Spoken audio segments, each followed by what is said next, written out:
নমস্কার, আমি পুষ্প। আজকে আমি আপনাদের দেখাবো তরমুজের খোসা দিয়ে একটা আর পেঁপে দিয়ে ডালনা করার রেসিপিটা দেখাবো। দেখুন, আমি তরমুজের এই ছোট ছোট অংশ করে তরমুজগুলোকে কেটে রেখেছি। এই যে বললাম তরমুজ আর পেঁপে দিয়ে ঘন্ট করব। সেই তরমুজ কাটাগুলো কিন্তু মাপ করতে হবে। ঘন্টর কাটা একরকম, ঝোলের কাটা একরকম, অন্যান্য তরকারির কাটা একরকম।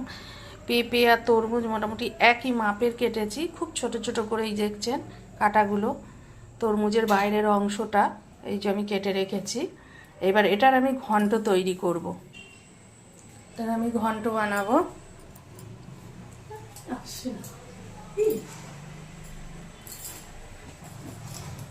দেখুন, এখানে আমি দুধ গুলে রেখেছি, চিনি আছে, এইবারে আদা বাটা আছে, তেজপাতা, শুকনো লঙ্কা, ছোটো এলাচ, লবঙ্গ, হলুদ, নুন, চিনি পরিমাণ মতো।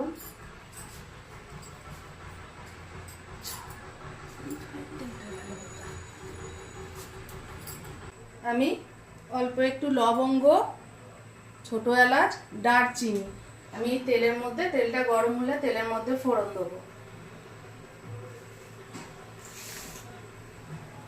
সবসময় ফোড়ন কিন্তু তেল খুব গরম হলে ফোড়ন দিতে হয়, তেল গরম না হলে ফোড়ন দেওয়া যায়, দিলে ফোড়নটা ভালো হয় না। এই যে দিয়ে দিলাম শুকনো লঙ্কা আর তেজপাতা ফোড়ন দেবো আমি।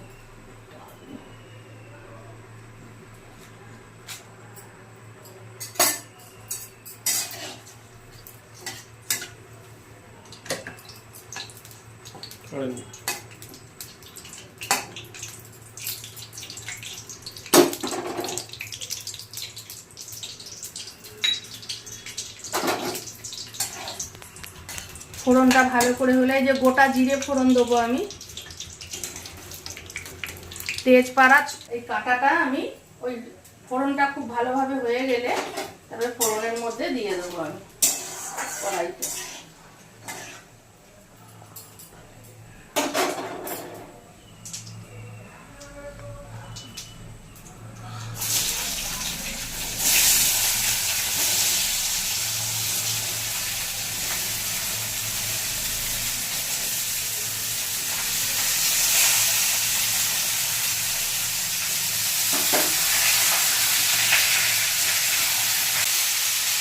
পেঁপেটা দিয়ে দেবো।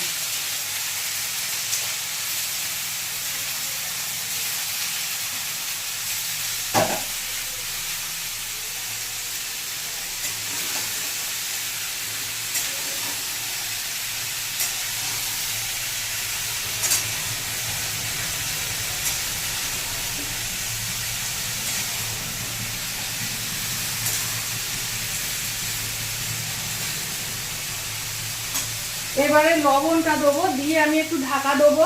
তরমুজের ভিতরের যে নিজস্ব জলটা ওটা বেরোনোর জন্য আমি লবণ দিয়ে ঢাকা দিয়ে দেবো। লবণটা যে যা স্বাদ মতন দেবেন, যতটা পরিমাপের জিনিস করবেন ততটা পরিমাপের লবণ দেবেন।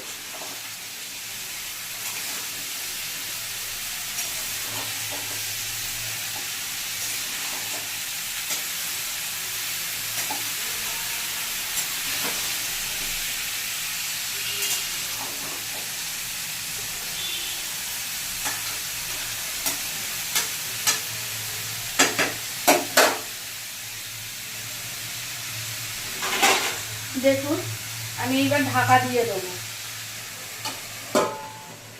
নিজস্ব জলটা বেরোবে, তারপরে আমি আবার মশলা দেবো ওতে। দেখুন, জলটা বেরিয়েছে।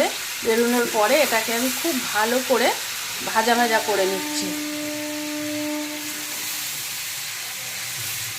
মানে একদম পুরো জলটা আগুনে শুকিয়ে যাবে। হ্যাঁ, জলটা তার নিজস্ব জলটা যদি না শুকিয়ে যায় তাহলে এই তরকারিটা যখন আমি বানাবো তখন যে আমি মশলাগুলো দেবো সেগুলো তার ভিতর ঢুকবে না। ওই জন্য আমাকে এখন জলটাকে পুরো দমে শুকিয়ে দেওয়ার চেষ্টা করতে হবে।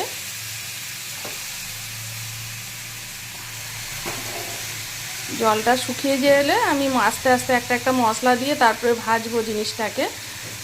জলটা শুকাতে দিতে হবে ভালো করে। এইবার আমি দেবো এই যে আদাটা দিয়ে দিলাম।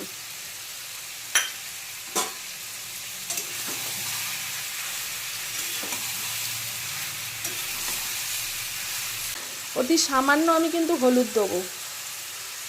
দেখুন আমি খুব সামান্য হলুদ দিলাম ওটাতে।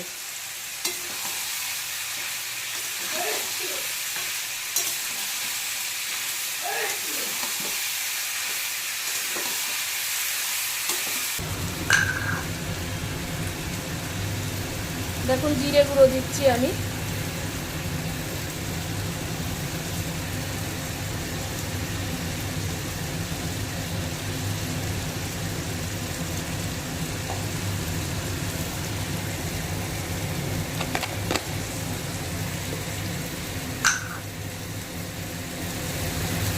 ধনে গুঁড়ো দিচ্ছি আমি।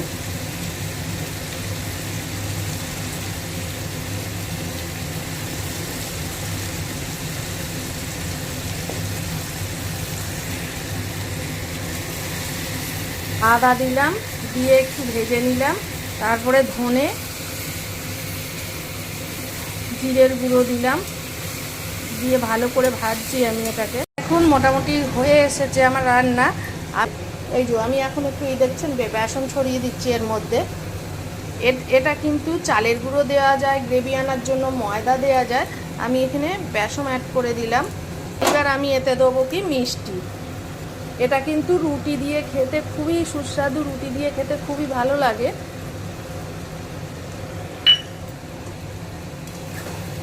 দেখবেন তরকারিতে লবণ দিলে যেরকম একটু জল বেরোয়, আবার চিনি দিলে দেখবেন আবার একটু জল বেরোয় তরকারিতে। এইবার আমি এটাই দেবো আপনাদের আমুল, ভালো করে আমুল দুধ ঘন করে গুলে রেখেছি। এ দেখুন এক কাপ মতন আমি আমুল দুধ গুলে রেখেছি। এই যে সেই দুধটা আমি দিয়ে দিলাম এতে আপনারা নারকেলের দুধও ব্যবহার করতে পারেন।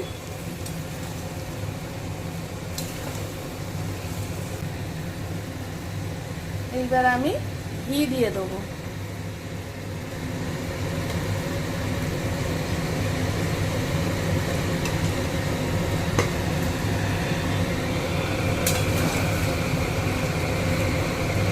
দেখুন আমার রান্নাটা কমপ্লিট।